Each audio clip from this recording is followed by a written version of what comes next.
Aumenta a tensão entre o governo Trump e a Universidade de Harvard.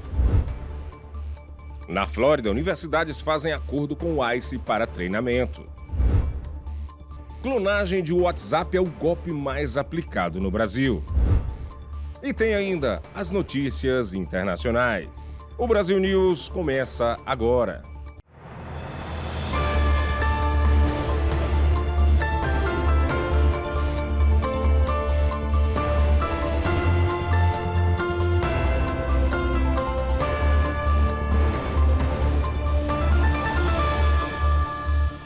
Boa noite.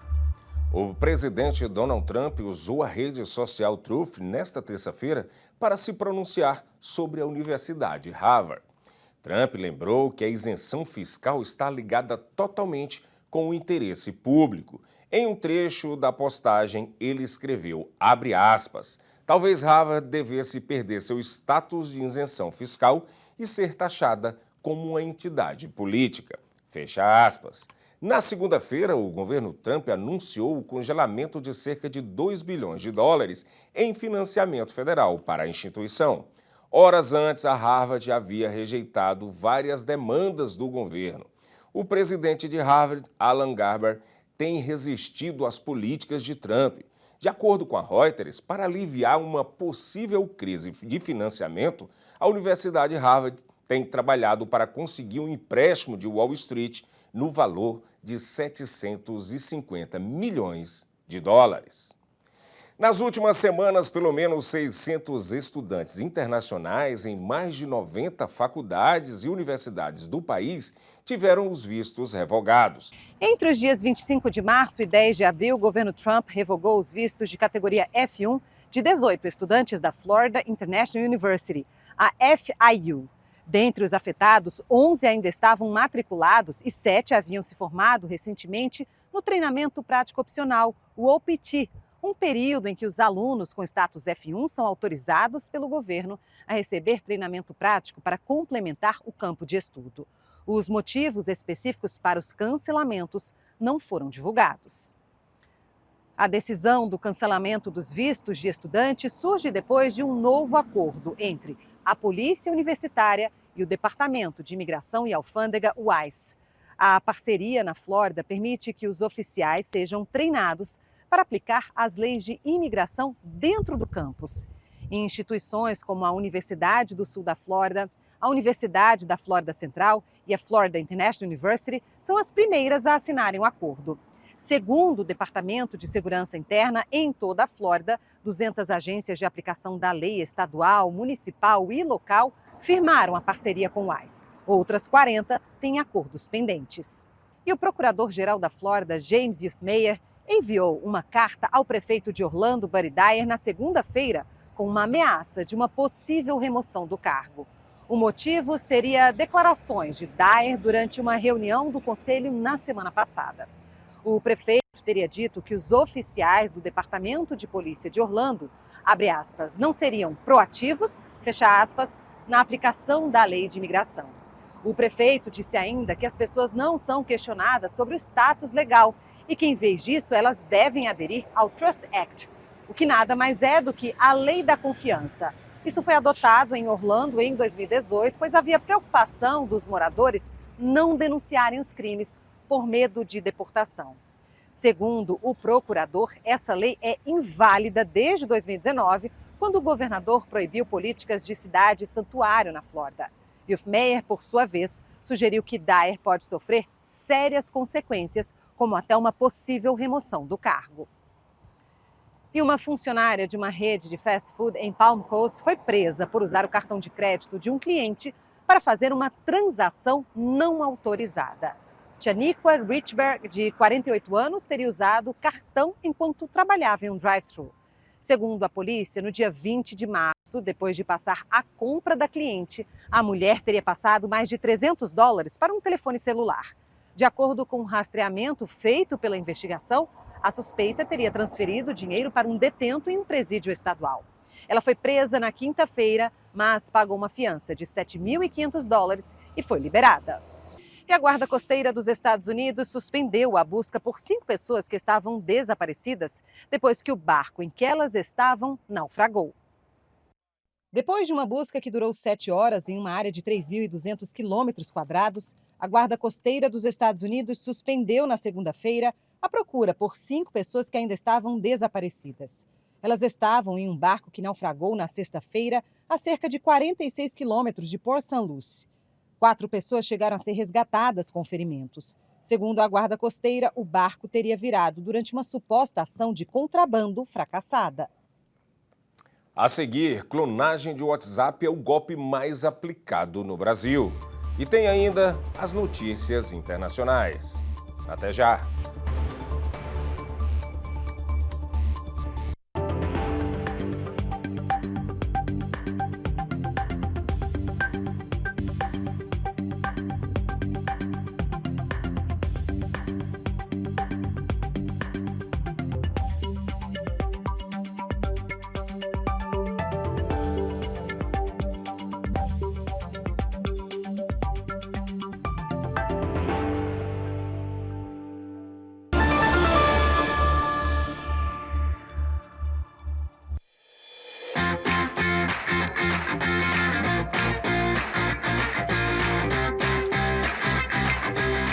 Mimoso traz para a sua mesa o autêntico sabor de Minas Gerais.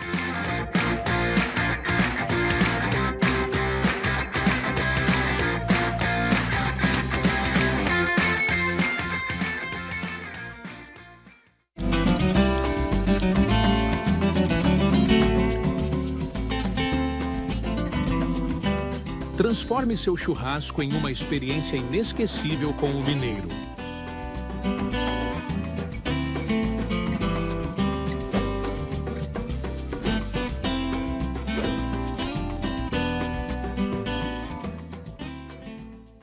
Essa é a história da receita caseira do pão de queijo Forno de Minas. Uma história cheia de paixão, ingredientes naturais e muito queijo curado, feito aqui na Forno de Minas. Crocante por fora, macio por dentro. É impossível esquecer esse sabor, esse cheirinho e principalmente esse sentimento. Vó, tá pronto. Forno de Minas, receitas caseiras e muita paixão. E agora as principais notícias do Brasil com a correspondente Arlene Balieiro. Já está em vigor a Lei da Reciprocidade Comercial, criada pelo governo brasileiro como uma resposta à escalada da guerra comercial e encabeçada pelo presidente dos Estados Unidos, Donald Trump. O texto foi aprovado no início do mês pelo Congresso e sancionado pelo presidente Lula na última semana. Segundo o Palácio do Planalto, a legislação brasileira autoriza o governo a adotar medidas comerciais contra países e blocos que imponham barreiras unilaterais aos produtos do Brasil no mercado global.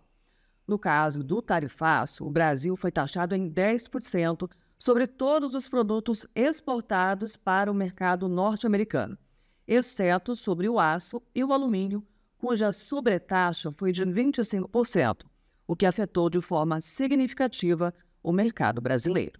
E quase 60% dos brasileiros passaram a comprar menos comida nos últimos meses por conta da inflação.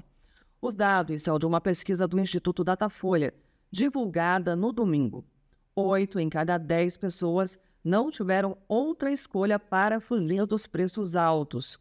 O levantamento apontou que 1 em cada 4 brasileiros afirmam que não tem comida suficiente em casa. A pesquisa ainda revelou que 54% da população acha que o governo é responsável pela alta dos preços dos alimentos. 72% afirmam que o presidente tem muita ou alguma culpa. O estudo foi realizado entre os dias 1º e 3 de abril. Mais de 3.000 pessoas foram ouvidas em 172 municípios de todas as regiões do país. E um mês após ter os voos suspensos pela Agência Nacional de Aviação Civil, a ANAC, a Voepaz anunciou uma série de demissões. Na segunda-feira, a companhia demitiu a tripulação, aeroportuários e profissionais de apoio.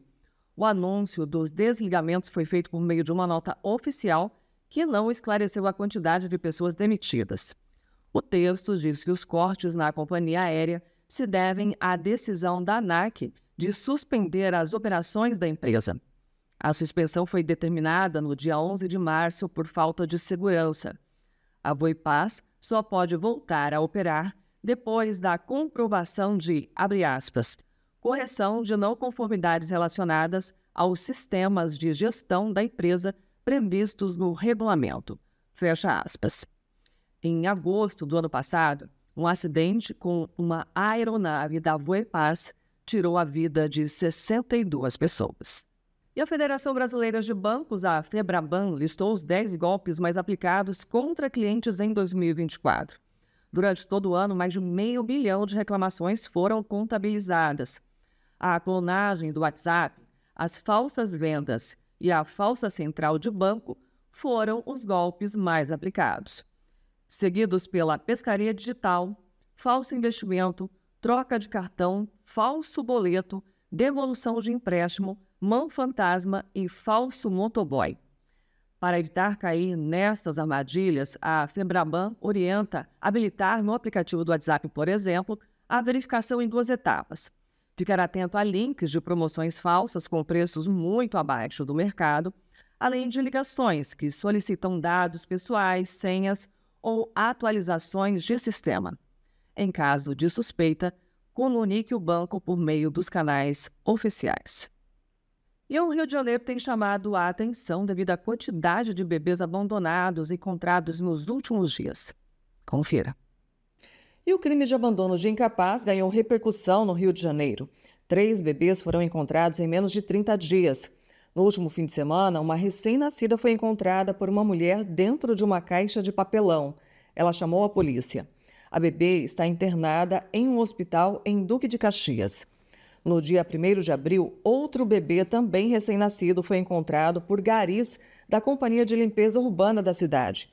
O bebê estava no meio do lixo e foi encaminhado para o Hospital e Maternidade Herculano Pinheiro.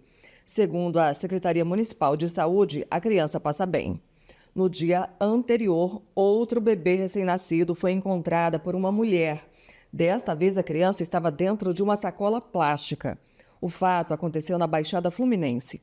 Depois de receber os atendimentos médicos, a bebê foi entregue ao Conselho Tutelar.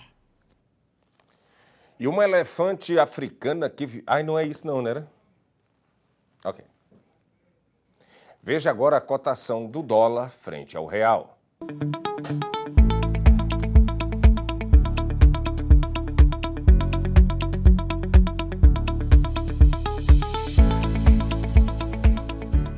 E uma elefante africana que vivia na Argentina iniciou o que pode ser a última viagem dela, destino ao Brasil. Para encarar 5 dias de viagem até o novo lar no Brasil, Pupi recebeu um treinamento específico. A elefante africana de 35 anos de vida iniciou a jornada por terra segunda-feira.